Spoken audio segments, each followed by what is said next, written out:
आज हम कर रहे हैं 67th question paper, page number 1246। यह मध्य प्रदेश लोक सेवा आयोग का पेपर 2009 का। तो सबसे पहला क्वेश्चन है, सप्तको द्रव्य संग्रह किस रोग के बारे में कहा गया है? कि उसमें 7 द्रव्यों का संग्रह होता है। किस रोग के लिए कहा गया है वो? ऑप्शन है आमवात, वातरक्त, कुष्ठ और राज्यक्षमा। तो किसके लिए कहा गया है? कुष्ठ के लिए कहा गया है। अगला क्वेश्चन है, रस मारुत संभवः किस शूल के बारे में कहा गया है? रस मारुत संभवः किस शूल के बारे में कहा गया है? ऑप्शन है बस्ती शूल, शिरा शूल, हृदय शूल, उदर शूल। तो इसका आंसर क्या है हमारा? हृदय शूल। हृदय शूल के लिए क्या क्या कहा गया है? रस मारुत संभवः। उसके बाद है, आरोग्यवर्धिनी नामक औषधि में कुटकी की मात्रा कितनी होती है? ऑप्शन है 25%, 40%, 50% या 75%। तो कितनी होती है हमारी आरोग्यवर्धिनी वटी में कुटकी की मात्रा कितनी होती है? 50%। मतलब उसमें 50% तो कुटकी ही डली होती है। ठीक है, आरोग्यवर्धिनी वटी में। आचार्य चरक ने कठगूलर का प्रयोग विशेष रूप से किस व्याधि के लिए बताया गया है? कठगूलर एक द्रव्य, उसका प्रयोग आचार्य चरक ने किस व्याधि में बताया? अतिसार, श्वेत कुष्ठ, विसूचिका या उदर रोग। तो इसका आंसर क्या है? श्वेत कुष्ठ में। श्वेत कुष्ठ में किसका प्रयोग बताया? कठगूलर का। उसके बाद विरेचन कर्म के उपद्रव हैं। विरेचन कर्म के कितने उपद्रव होते हैं? 8, 10, 12, 6। तो क्या आएगा आंसर हमारा? 10। वमन के भी इतने ही होते हैं और विरेचन के भी इतने ही होते हैं उपद्रव। उसके बाद है, अपाकः शून अंगानाम किस व्याधि के लक्षण हैं? अपाकः शून्यता अंगानाम, मतलब अंगों में शून्यता हो जाएगी। तो ये किस व्याधि के लक्षण है? ऑप्शन है आमवात, कुष्ठ, वात व्याधि, वातरक्त। तो इसका आंसर है हमारा आमवात। आमवात में क्या होता है? अपाकः शून्यता अंगानाम। किसने बोला है? माधव का है। ठीक है। उसके बाद है माधव का ही, शीतल वायु संस्पर्शः निदान स्वरूप उत्पन्न करता है। कि मतलब शीतल वायु के स्पर्श से यह रोग उत्पन्न होता है। तो ऑप्शन क्या है? तमक श्वास, प्रतिशय, कास या शीत पित्त। तो 7th में क्या है हमारा? क्या आंसर आएगा? शीत पित्त। ठीक है, शीत पित्त का निदान क्या है? शीतल वायु का स्पर्श। ठीक है। उसके बाद है रस शेषाजीर्ण। रस शेषाजीर्ण की चिकित्सा में दिन में सोना किस आचार्य ने बताया है? रस शेषाजीर्ण की चिकित्सा है जो सुश्रुत ने बोली है। ठीक है, दिन में सोना किसने बताया? सुश्रुत ने बोला। ठीक है, कि मतलब थोड़ा सा बाकी रह गया है रस, अभी मतलब पचा नहीं है, तो आप दिन में सो जाओ तो आपका रस पच जाएगा। जो मतलब अनपका हुआ रस है वो पच जाएगा। तो ये किसने बोली चिकित्सा? सुश्रुत ने। ठीक है। उसके बाद है, लघु पंचमूल से सिद्ध जल का पान कराना चाहिए। लघु पंचमूल से सिद्ध जल का पान किस में कराना है? ठीक है, मतलब जल लेना, उसको लघु पंचमूल से सिद्ध कराना है। तो ये कौन सी व्याधि में कराना है हमने? ऑप्शन हैं श्वास, कास, यक्ष्मा और वात व्याधि। तो आंसर क्या है हमारा? यक्ष्मा में, राज्यक्षमा। ठीक है। तो एक बार फिर से पेज देखते हैं। सप्तको द्रव्य संग्रह किसके बारे में कहा गया था? कुष्ठ के बारे में। रस मारुत संभव किस शूल के को कहा गया था? हृदय शूल। आरोग्यवर्धिनी नामक औषधि में कुटकी की मात्रा कितनी होती है? 50%। आचार्य चरक ने कठगूलर का प्रयोग विशेष रूप से किस व्याधि में बताया? श्वेत कुष्ठ। विरेचन कर्म के उपद्रव कितने हैं? 10। अपाकः शून्यता अंगानाम किस व्याधि के लिए बताया गया था? आमवात के लिए। माधव ने शीतल वायु संस्पर्श निदान स्वरूप उत्पन्न होता है। ये भी माधव का है। किसका निदान है ये? शीत पित्त का। रस शेषाजीर्ण की चिकित्सा में दिन में सोना किस आचार्य ने बताया? सुश्रुत ने। लघु पंचमूल से सिद्ध जल का पान कराना चाहिए यक्ष्मा में। आगे देखते हैं। 10th क्वेश्चन क्या है? लिखा है, तमसा वर्धते किस व्याधि अवस्था विशेष का लक्षण है? कि इसमें तम बढ़ जाएगा। तमसा वर्धते किस व्याधि अवस्था विशेष का लक्षण है? ऑप्शन है संतमक तमक श्वास, प्रतमक तमक श्वास, महाश्वास या उदर्भ श्वास। तो इसका क्या आएगा? संतमक तमक श्वास। कि इसमें तम जो है वो बढ़ जाएगा संतमक तमक श्वास में। ठीक है, संतमक में तमसा वर्धते आएगा। ठीक है। उसके बाद है, नव ज्वर में कषाय सेवन का उपद्रव है। मतलब नव ज्वर में अगर हम कषाय का सेवन कर लें तो उसका उपद्रव क्या होता है? ऑप्शन है उरुस्तंभ, विषम ज्वर, छर्दी या अतिसार। तो इसका आंसर क्या आएगा? विषम ज्वर हो जाता है। अगर हम नव ज्वर में कषाय सेवन कर लें तो उसका उपद्रव क्या होता है? विषम ज्वर। ठीक है, कि हमें विषम ज्वर हो जाएगा। ठीक है। उसके बाद है अष्टांग लवण का प्रयोग किस व्याधि की चिकित्सा में वर्णित है। अष्टांग लवण एक योग है, वो किस व्याधि की चिकित्सा में वर्णित है। उन्माद, अपस्मार, अजीर्ण या मदात्य। तो हमारा किस में आएगा ये अष्टांग लवण, मदात्य में। मदात्य में हम क्या दे देंगे, अष्टांग लवण। ठीक है, जैसे नींबू चटाने को बोल देते हैं ना, तो हमने क्या देना है, 8 नमक दे देने, ऐसे याद रख लेंगे कि अष्टांग लवण मदात्य में देना है। उसके बाद आचार्य चरक ने गर्दभ मूत्र का प्रयोग किस व्याधि में वर्णित किया है। गर्दभ मूत्र का प्रयोग आचार्य चरक ने किस व्याधि में वर्णित किया, अर्श, कुष्ठ, उन्माद या उदर रोग। तो किस में किया इन्होंने, उन्माद में। उन्माद में इन्होंने गर्दभ मूत्र का प्रयोग किया है। उसके बाद है प्रतिमार्गम च हरणम किस व्याधि की चिकित्सा में वर्णित किया गया है, कि हमने अपोजिट मार्ग से चिकित्सा करनी है। ये बड़ा इजी सा ही क्वेश्चन है, तो आंसर क्या आएगा इसका, ऑप्शन है अमलपित्त, अतिसार, छर्दी और रक्तपित्त। तो इसका आंसर आएगा हमारा रक्तपित्त। रक्तपित्त में ऐसे कराते हैं ना कि अगर उधर्व रक्तपित्त है तो हमने विरेचन कराना है, अधो रक्तपित्त है तो हमने वमन कराना है। उसके बाद है शतशीर्ण चिकित्सा में चरक ने कितने प्रकार के सर्पी गुड़ का वर्णन किया है। शतशीर्ण में योग है सर्पी गुड़ से, तो वो कितने हैं। ठीक है, तो ऑप्शन है 2, 3, 4 और 5। तो इसका आंसर क्या आएगा हमारा 4, क्योंकि वहाँ पे क्या है 4 सर्पी गुड़ और 5वां है जो वो सर्पी मोदक है, तो 4 होंगे सर्पी गुड़ से। ठीक है, तो शतशीर्ण में 4 सर्पी गुड़ है और जो 5वां योग है वो सर्पी मोदक है, तो हम सर्पी गुड़ को ही पूछे तो 4 ही आएगा। उसके बाद है यवागु निर्माण के लिए जल की मात्रा कितने गुना लेनी चाहिए। जो हम यवागु बनाते हैं उसमें हमने जल की मात्रा कितनी लेनी है, चतुर्गुण, पंचगुण, षडगुण या चतुर्दश गुण। तो इसमें क्या आएगा 6 गुना, षडगुण लेनी है हमने यवागु में। ठीक है, उसके बाद है आत्मरूपम तु यद व्यक्तम अपायो लघुता पुनः किस व्याधि के बारे में कहा गया है। आत्मरूपम तु यद व्यक्तम अपायो लघुता पुनः किस व्याधि के लिए कहा गया है। आमवात, वात व्याधि, राज्यक्षमा या ग्रहणी। तो इसमें क्या आएगा वात व्याधि की इसके खुद के आत्मरूप होते हैं, मतलब इसके खुद के लक्षण आते हैं। ठीक है, आत्मरूपम तु यद व्यक्तम, पहले उसके खुद के आत्मरूप, खुद के रूप आएंगे। ठीक है, लक्षण आएंगे, तो ये किसके लिए बोला गया, वात व्याधि के लिए।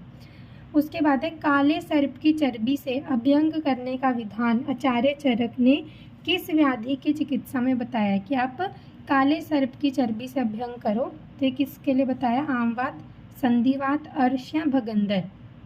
तो इसका आंसर क्या आएगा अर्श। अर्श में क्या बोला इन्होंने कि काले सर्प की चर्बी से हमने अभ्यंग करना है। ठीक है, तो अर्श में। ठीक है, उसके बाद है गुल्म चिकित्सा में तेल पंचक पान का विधान किस आचार्य ने बताया है। गुल्म चिकित्सा में तेल पंचक का पान किसने बताया, कौन से आचार्य ने बताया। ऑप्शन है चरक, चक्रदत्त, सुश्रुत या वाग्भट। तो किसने बताया है, हमारे चरक आचार्य ने गुल्म में तेल पंचक का। ठीक है, विधान। उसके बाद है आगे, पहले ये वाला पेज रिवाइज करते हैं फिर से। तमसा वर्धते किस व्याधि की अवस्था विशेष का लक्षण है। संतमक, तमक श्वास। नवज्वर में कषाय सेवन का उपद्रव क्या था, विषम ज्वर। अष्टांग लवण का प्रयोग किस व्याधि की चिकित्सा में वर्णित है। अष्टांग लवण का मदात्य में। आचार्य चरक ने गर्दभ मूत्र का प्रयोग किस व्याधि में वर्णित किया गया है, उन्माद में। प्रतिमार्गम च हरण किस व्याधि की चिकित्सा है, रक्तपित्त की। शतशीर्ण चिकित्सा में चरक ने कितने प्रकार के सर्पी गुड़ का वर्णन मिलता है, 4 सर्पी गुड़ का वर्णन मिलता है। यवागु निर्माण के लिए जल की मात्रा कितने गुना लेनी चाहिए, षडगुण। आत्मरूप तु यद व्यक्तम अपायो लघुता पुनः किस व्याधि के लिए कहा गया है, वात व्याधि के लिए। काले सर्प की चर्बी से अभ्यंग करने का विधान आचार्य चरक ने किस व्याधि की चिकित्सा में बताया, अर्श में। गुल्म चिकित्सा में तेल पंचक का पान का विधान किस आचार्य ने बताया है, चरक। उसके बाद 20th देखते हैं। हेमंत ऋतु में हरड़ को रसायन के रूप में किस द्रव्य के साथ प्रयोग करना चाहिए। हेमंत ऋतु में हरड़ को रसायन के रूप में प्रयोग करना है, लेकिन किस द्रव्य के साथ प्रयोग करना है। ऑप्शन है सैंधव, पीपल, मधु या सोंठ। तो किसके साथ करना है, सोंठ के साथ। हेमंत जो है, हेमंत मतलब इसको याद करने का तरीका क्या है कि जो हेमंत है वो हरड़ को खाएगा किसके साथ, सोंठ के साथ। ठीक है, हेमंत नाम का लड़का जो है वो किसको खाएगा, हरड़ को किसके साथ खाएगा, सोंठ के साथ। ठीक है, उसके बाद है पंचकर्म निषेध अधोलिखित में से किस व्याधि में किया गया है? पंचकर्म निषेध मतलब किसमें पंचकर्म हमने नहीं कराना, अधोलिखित मतलब इन चारों में से किसमें पंचकर्म निषेध है? आमवात, संधिवात, पक्षाघात या उरुस्तम। ये भी बड़ा इजी क्वेश्चन है, तो क्या आएगा? उरुस्तम। उरुस्तम में हमारा पंचकर्म जो है वो निषेध बताया है। उसके बाद है युवावस्था में निरूह बस्ती की मात्रा निश्चित की गई है। युवावस्था में हमने निरूह बस्ती की मात्रा कितनी देनी है? तो क्या है ऑप्शन? 12 प्रसरित, 10 प्रसरित, 8 प्रसरित और 6 प्रसरित। 22वें का क्या आएगा? ए, 12 प्रसरित बोली है निरूह बस्ती की मात्रा। युवावस्था में कितनी देनी है हमने?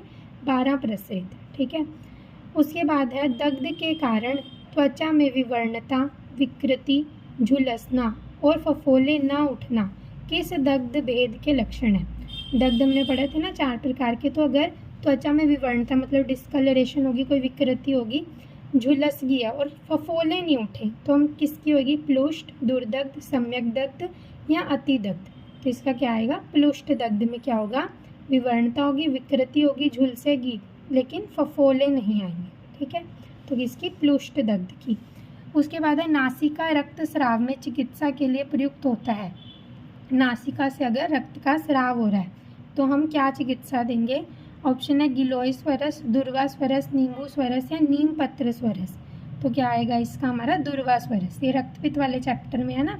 नासिका से अगर हो रहा हो तो दुर्वा स्वरस दे दो, प्याज का रस दे दो, या फिर गाजर का, वहाँ पे दिया हुआ है। ठीक है, तो एपिस्टेक्सिस, नासिका से रक्तस्राव को हम किससे रिलेट कर सकते हैं? एपिस्टेक्सिस में हमने क्या देना है? दुर्वा स्वरस।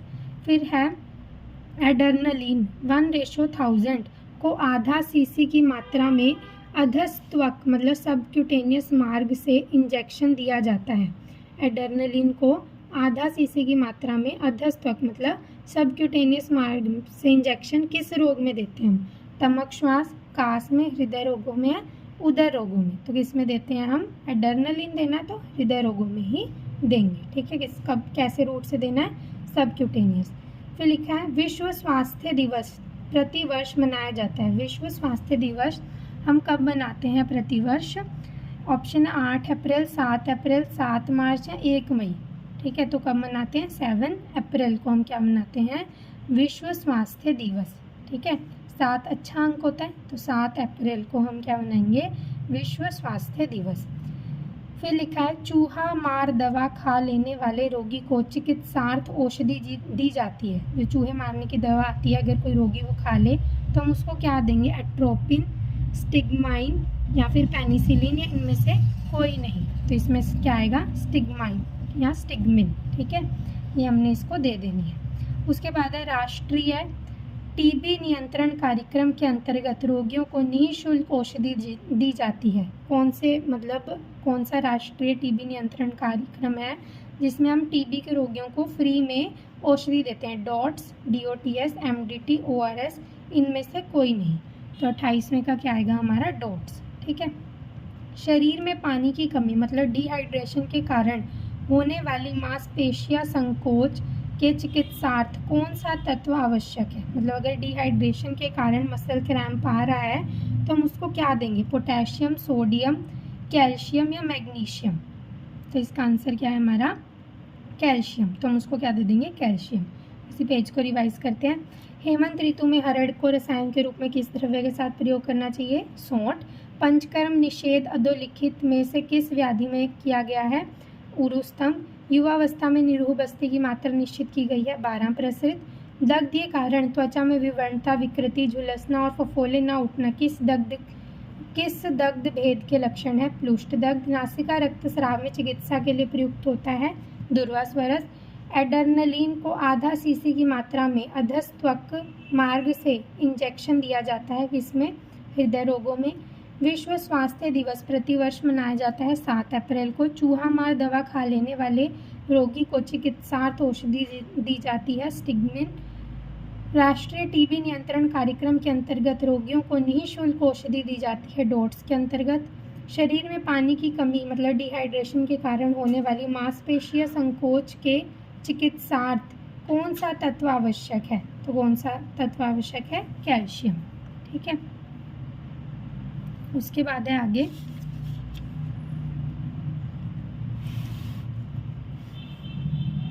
शिशुओं को बीसीजी का टीका कब लगाया जाता है? शिशुओं को जो बीसीजी का टीका है वो कब लगता है? 1 वर्ष पर, 1 माह पर, जन्म के पश्चात या फिर टीबी होने पर।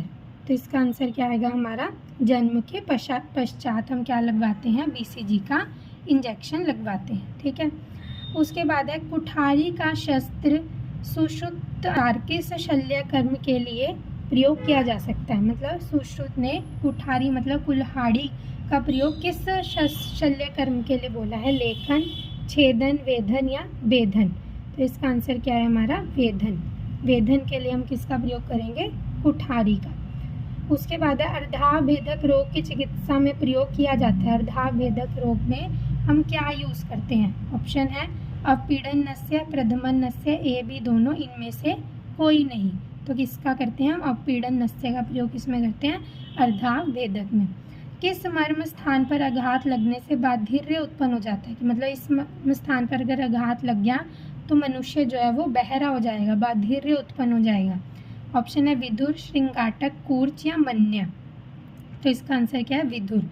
विधुर मर्म पर अगर आघात लग जाए तो बंदा बाधिर्य हो जाएगा, मतलब बहरा हो जाएगा।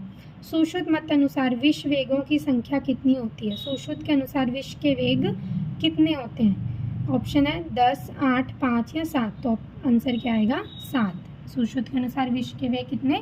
7। हमने पहले 7 से क्या पढ़ा था? एक विश्व स्वास्थ्य दिवस भी पढ़ा था 7 अप्रैल को। और सुश्रुत के अनुसार विश्व के वेगों की संख्या भी 7 है। लिंग के लिए कौन सा शस्त्र युक्त होता है? लिंग नाश क्या है? आई डिसऑर्डर है। उसमें शस्त्र कर्म के लिए कौन सा शस्त्र हम यूज़ करते हैं? खरपत्र, यववक्र, मंडलाग्र या फिर इनमें से कोई नहीं। तो इसमें कौन सा करते हैं हम? यववक्र, मतलब जोंक की तरह वो आगे से टेढ़ा होगा। ठीक है। तो लिंगनाश में यववक्र। चरक मत अनुसार व्रण के कितने उपद्रव होते हैं? 10, 12, 15, 16। कितने होते हैं? 16 उपद्रव होते हैं चरक के अनुसार। उसके बाद निम्नलिखित में से कौन सा भगंदर पित्त दोष प्रधान्य होता है? इनमें से मतलब कौन सा भगंदर जो है पित्त दोष प्रधान्य? शतकोनक, उष्टग्रीव, परिस्रावी या फिर शंभुकावर्त। तो कौन सा आएगा इसमें? उष्टग्रीव। इसको हम ऐसे याद रख लेते हैं। ऊंट जो होता है उष्टग्रीव, वो कहाँ होता है? राजस्थान में। गर्मी गर्मी, पित्त भी क्या है? गर्मी गर्मी, तो पित्त दोष प्रधान्य उष्टग्रीव में। अर्श के लिए उपयुक्त औषधि कौन सी है? दुग्ध, तक्र, वारुणी या यव। तो हमारे अर्श के लिए कौन सी होती है? पता ही है, तक्र यूज़ करते हैं। सुश्रुत मत अनुसार रक्त स्राव रोकने की विधियां हैं संधान, स्कंदन, पाचन या सभी। तो इसका आंसर क्या है? सभी है। ठीक है।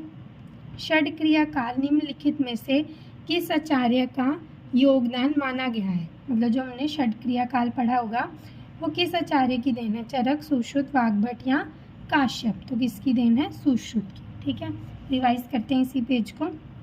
शिशुओं को बीसीजी का टीका कब लगाया जाता है? जन्म के पश्चात। कुठारी का शस्त्र सुश्रुत अनुसार किस शल्य कर्म के लिए प्रयोग करते हैं? वेधन के लिए। अर्धाभेदक रोग की चिकित्सा में प्रयोग किया जाता है।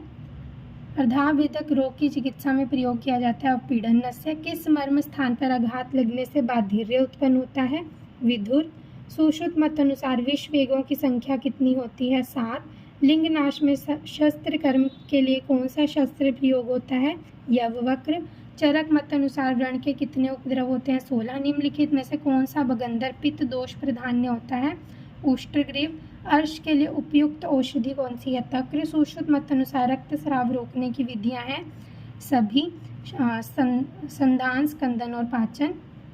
षड क्रिया काल निम्नलिखित में से किस आचार्य का योगदान है? सुश्रुत का। आगे करते हैं। प्राचीन काल में शल्य क्रिया का प्रसिद्ध केंद्र माना जाता था काशी, जयपुर, जामनगर या नालंदा। तो किसको हम मानते हैं? हम काशी को। ठीक है। काशी में सारे शल्य कर्म होते थे। जलोका को माना गया है शस्त्र, अनुशस्त्र, उपयंत्र या यंत्र। तो जलोका को हम क्या बोलते हैं? अनुशस्त्र बोलते हैं। ठीक है। अनुशस्त्र बोलते हैं। सुश्रुत मत अनुसार व्रण बंधन के कितने प्रकार होते हैं? 6, 8, 14 या 20। तो व्रण बंधन के कितने होते हैं? व्रण को बांधने के 14 और वाग्भट के कितने होते हैं? 15। उसके बाद है शंखक रोग उत्पन्न होने पर कितनी रात्रियों में मनुष्य मृत्यु को प्राप्त हो जाता है? शंखक रोग में मतलब अगर किसी को शंखक रोग हो गया तो मनुष्य कितने दिनों में मृत्यु को प्राप्त हो जाएगा? 3, 6, 10 या 12।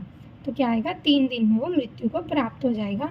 किस दोष की विकृति के फलस्वरूप कर्णनाद होता है? टिनिटस जिसको हम बोलते हैं, वो किस दोष की विकृति के कारण होता है? वात, पित्त, कफ या त्रिदोष? तो इसका आंसर क्या आएगा? वात के कारण होता है। ठीक है, क्योंकि उसमें क्या घंटियां बजती हैं, मतलब वात आएगा, गति हो रही है तो वात। किस रोग की चिकित्सा में प्रच्छान कर्म का विधान है? किस रोग की चिकित्सा में प्रच्छान कर्म करते हैं? वातरक्त, ग्रंथि, पीड़िका या सभी? तो इसका आंसर क्या आएगा? वातरक्त में हम क्या करते हैं? प्रच्छान कर्म करते हैं। फिर लिखा है व्यालीढ़ और व्यालुप्त भेद माने गए हैं, किसके हैं? सर्पदंश के, वृश्चिक दंश के, मूषक दंश के, हैं इनमें से कोई नहीं। तो किसके हैं ये? सर्पदंश के, व्यालीढ़ और व्यालुप्त। फिर लिखा है लवण अम्ल मतलब हाइड्रोक्लोरिक एसिड की मारक मात्रा कितनी होती है? 5 से 10 ml, 10 से 15, 15 से 20, 25 से 30। तो इसका आंसर ये आएगा 15 से 20 ml अगर हम हाइड्रोक्लोरिक एसिड ले लें तो मारक मात्रा है। फिर लिखा है शुक्र मतलब सीमेन के धब्बों की परीक्षा किस टेस्ट के द्वारा की जाती है?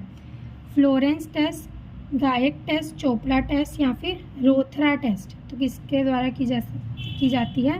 Florence test. ठीक है। मृत्यु उपरांत मांसपेशियों का कड़ापन मतलब राइगर मोर्टिस का कारण क्या है? रक्त प्रवाह का रुकना, कैल्शियम की कमी, हीमोग्लोबिन का टूटना या फिर मायोसिन का जमना? तो इसका आंसर क्या आएगा? कैल्शियम की कमी। हमने कैल्शियम वाला पीछे भी पढ़ा था कि डिहाइड्रेशन में अगर मसल क्रैम्प होता है तो हम क्या देंगे? कैल्शियम। और यहाँ पे हमने क्या पढ़ा कि राइगर मोर्टिस किस वजह से होता है? कैल्शियम की कमी के कारण। ठीक है। उसके बाद यही वाला पेज रिवाइज करते हैं। प्राचीन काल में शल्य क्रिया का प्रसिद्ध केंद्र क्या था? काशी। जलोका को क्या माना गया? अनुशस्त्र। सुश्रुत मत अनुसार व्रण के बंधन कितने होते हैं? 14। शंखक रोग उत्पन्न होने पर कितनी रात्रियों में मनुष्य की मृत्यु हो जाती है? 3। किस दोष की विकृति के फलस्वरूप कर्णनाद होता है? वात। किस रोग की चिकित्सा में प्रच्छान कर्म का विधान है?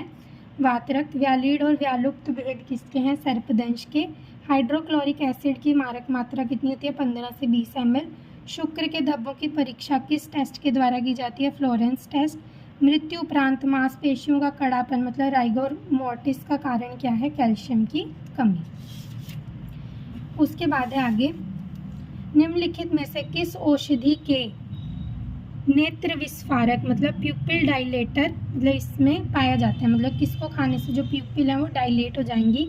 धतूरा, अश्वगंधा, वत्सनाभ या भल्लातक? तो इसका आंसर क्या आएगा? धतूरा।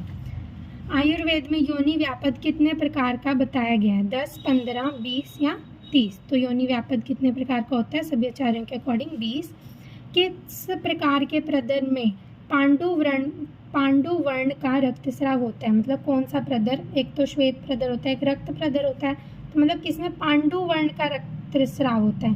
वात, पित्त, कफ या त्रिदोषज? तो किसमें होता है? कफज में। शोफ, सुक्ति, रजह किस प्रकार की योनि का लक्षण माना गया है? वहाँ पे शोफ हो जाएगी और सुक्ति हो जाएगी। ठीक है। शोफ मतलब इन्फ्लामेशन हो जाएगी। कौन सी योनि का लक्षण है? वातला, पित्तला, कफज या फिर अति चढ़ना? 54 का क्या आएगा? अति चढ़ना। अति चढ़ना योनि व्यापद क्यों होता था? अधिक मैथुन के कारण। तो अधिक मैथुन के कारण वहाँ पे क्या हो जाएगा? शोफ। तो इसलिए शोफ, सुक्ति, रजह किस प्रकार की योनि का लक्षण है? अति चढ़ना का। शुक्र दोष कितने प्रकार के बताए गए हैं? 4, 6, 8 या 10? तो कितने प्रकार के हैं हमारे? 8 प्रकार के। पंचमूल प्रलेप का निर्देश किसके लिए किया गया है? कि पंचमूल के प्रलेप लगा लो। स्निग्ध स्तन्य, पिच्छिल स्तन्य, दुर्गंधित स्तन्य या फिर रुक्ष स्तन्य? तो किसके लिए बोला है? रुक्ष स्तन्य अगर हो गया है तो पंचमूल का प्रलेप लगा लो। असाध्य प्रदर कौन सा है? तृष्णा, दाह, ज्वर या ये सभी? असाध्य प्रदर का लक्षण क्या है? तृष्णा, दाह, ज्वर या सभी? तो 57 का क्या है? सभी। ठीक है। निम्नलिखित में से किस एक काल में मक्कल शूल की उत्पत्ति होती है? मासिक स्राव के दौरान, प्रसव के दौरान, सूतिका काल के दौरान, रजह क्षय काल के दौरान? किसके में होती है? सूतिका काल के दौरान क्या होती है, मक्कल शूल होती है। निम्न प्रकार के स्तनों में से किस एक के कारण शिशु को स्तनपान करने पर श्वास अवरोध होता है? अगर मतलब किस मतलब स्तनों में से उसको श्वास अवरोध हो जाएगा, ऊर्ध्व स्तन, लंब स्तन, पीन स्तन, अतिकृष्ण स्तन। तो इसका क्या आएगा, बी, लंब स्तन। ठीक है, एक पेज रिवाइज करते हैं। निम्नलिखित में से किस औषधि में नेत्र विस्फारक मतलब प्यूपिल डायलेशन हो जाता है? धतूरा। आयुर्वेद में योनि व्यापद है 20। किस प्रकार के प्रदर में पांडु वर्ण का रक्तस्राव होता है? कफज। शोफ सुप्ति रजक किस प्रकार की योनि का लक्षण है? कफ। शुक्र दोष कितने प्रकार के बताए गए हैं? 8।